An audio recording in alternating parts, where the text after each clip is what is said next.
Quels sont les aspects sur lesquels le Bénin pourrait se baser pour asseoir son économie? À l'heure de la mondialisation, le secteur cimentier semble présenter plusieurs atouts. Explications dans ce reportage que je vous invite à suivre.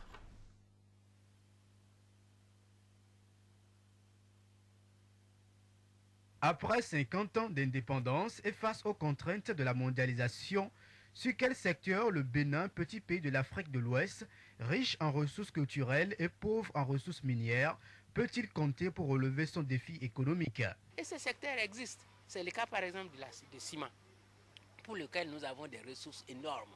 Sur le site d'Onibolo, on a 100 ans d'exploitation de calcaire pour produire environ 1 million de tonnes de ciment par an. À ciel ouvert.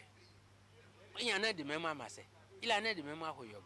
Donc sur le secteur cimentier, on peut contrôler tout le marché ouest africain si nous produisons du ciment compétitif. Or aujourd'hui, quand on regarde la politique industrielle qui est mise en place, on ne voit pas vers quelle est la stratégie qu'on met en place pour ça. D'accord? Il y en a de même de Kossé Diam. Nous avons la technique de Kossé Diam que tout le monde consomme entre le Ghana, le Togo et le Nigeria. À côté de ces atouts, il existe d'autres non moins importants à côté du coton qui est aujourd'hui en chute libre.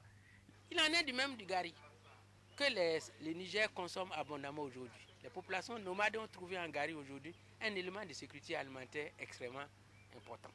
Notre galette d'arachide koulikouli là, pourquoi on ne peut pas les transformer en biscuits? À Kpaounia, comme à Gangbeta, comme à Kove, vous voyez les grandes dames avec des bassines de koulikouli.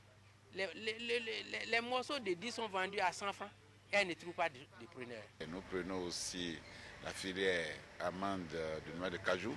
Vous voyez les hindous, les pakistanais qui jalonnent tous nos différents villages pour l'acquisition de cette matière première.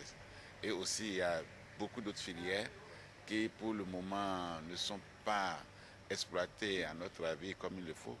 Je donne toujours l'exemple de la filière amande de karité.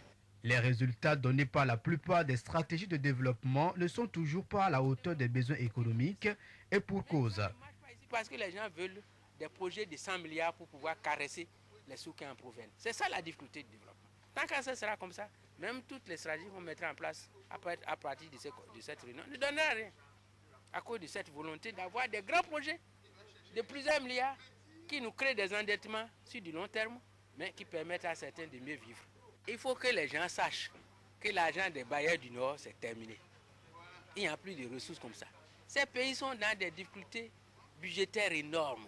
Au cours des 50 prochaines années, le Bénin devra plus miser sur ses ressources, produire, exporter et espérer moins l'aide au développement afin de construire son économie.